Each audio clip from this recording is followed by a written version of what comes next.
Somewhere in the ocean right now, a 30-ton steel anchor is the only thing stopping a ship from drifting. This is where it was born. This foundry has made anchors for ships you have sailed on. Tankers, cargo vessels, military ships. All of them. Starting here. Every morning this place wakes up, the smokestacks start breathing. Inside, fire hotter than anything on Earth is already working. It starts with scrap. Old car bodies, industrial steel offcuts, plate sections. Nothing pure. Just raw steel in its most honest form. That crane magnet is carrying a ton of scrap metal like it weighs nothing. Because to this machine, it doesn't. Every piece of scrap that enters this yard leaves as something permanent. Something that will hold a ship in a storm for 25 years. The electric arc furnace. The hottest machine on this factory floor. 3 graphite electrodes are about to strike an arc at 3,500 degrees. That blue-white light bleeding through the furnace gaps is brighter than sunlight. You cannot look at it directly without protection. Inside this vessel right now, 30 tons of scrap steel is ceasing to exist as solid metal. It is becoming liquid. This is what 1,600 degrees Celsius looks like from the inside. Molten steel is not orange. At full temperature, it is white. The surface moves. It breathes. It bubbles.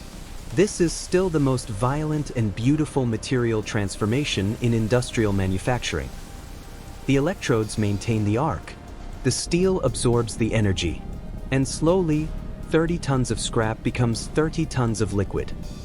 The furnace tilts. The plug is opened. And 30 tons of liquid steel obeys the only force it cannot resist, gravity. That stream is 1,600 degrees. It is bright enough to damage your eyes at 20 meters, and it will fill the ladle in 4 minutes.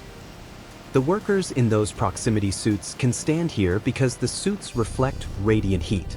Without them, this distance is impossible. That ladle contains 30 tons of liquid steel. The crane holding it weighs more than the ladle, and right now it moves with absolute precision. The ladle crane operator cannot see below him directly. He follows signals from 2 ground workers positioned on opposite sides. When 30 tons of liquid steel moves overhead, there is no margin for error. Every person on this floor knows exactly where to stand. The mold is built by hand. Chemically bonded sand packed around a wooden pattern of the anchor, layer by layer, section by section. This sand mixture cures chemically into a mold harder than concrete.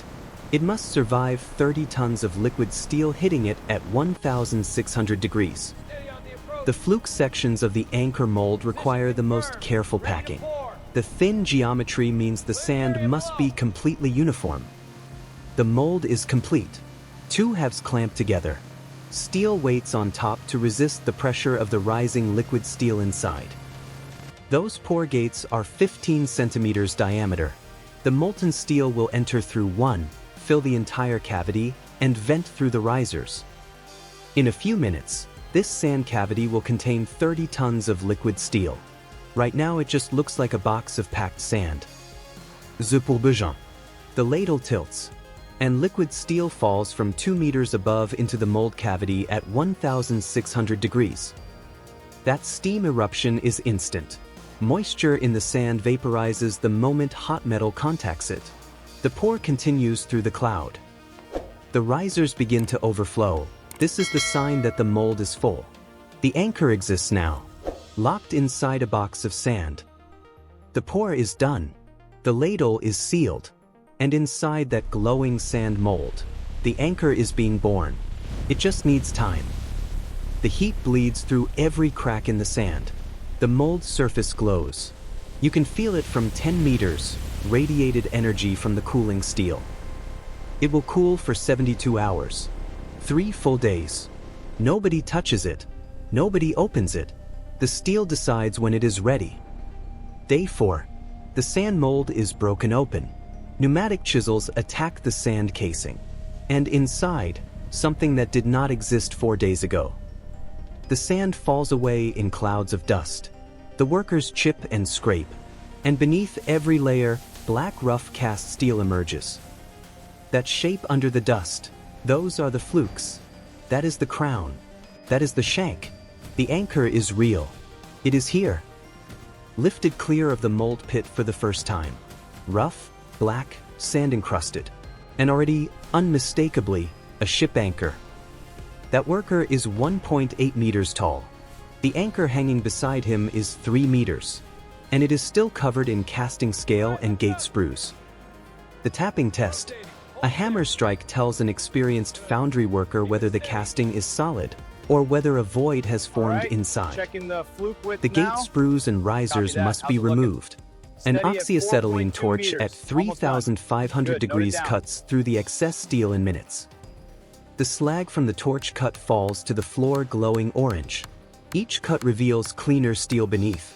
The anchor begins to emerge. 3 torch cuts on the risers, 1 on the gate sprue. The rough casting is now just the anchor, no extras, no waste. Shot blasting. Steel particles fired at every surface at 80 meters per second.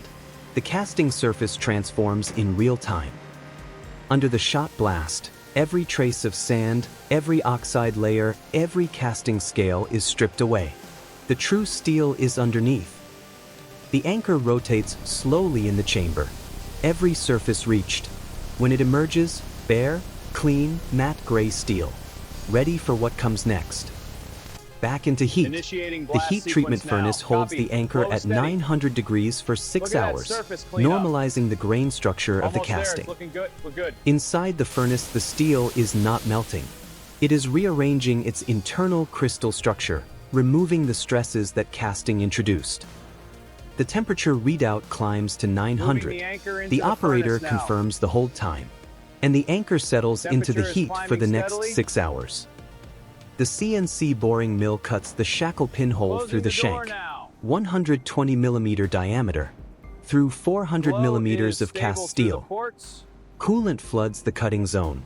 Steel chips curl from the bore. The machine advances 2 mm per revolution, patiently, precisely. The hole is complete, clean, cylindrical, exact.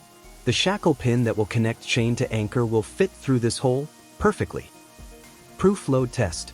450 tons of hydraulic force applied to a 3-ton anchor. The anchor does not move. The readout does not waver. Every ship anchor must prove it can handle 1.5 times its working load before it is certified. 450 tons is that number. The inspector marks the test result. That mark on the clipboard is the difference between a safe anchor and a liability. Anti-corrosion epoxy paint. 2 workers. Every surface covered. This coating is the anchor's only protection against decades of seawater. The anchor is black now, uniformly, completely, deeply black. That paint must survive 25 years of salt water, marine organisms, and ocean pressure. The final pass on the bill tips, the sharpest points that will dig into the seabed. Paint here must be perfect. It always is. The dock, the ship, the crane. 3 tons of finished anchor is about to go from foundry to vessel in one lift. The deck team guides it toward the hawsepipe. The chain is fed. The anchor is home, exactly where it was always designed to be. Chain feeds through the hawsepipe as the anchor descends. The sound of chain on steel is the sound of a job, completely done. 25 meters below the surface. Flukes buried in the seabed. Chains stretching upward to a ship that does not move. It is working. The god rays shift above it. The fish drift past. The anchor does not notice. It has one job, and it does it for decades. From scrap metal to ocean floor. Sand mold to seabed. 30 tons of recycled steel. Now the most important thing on the ship.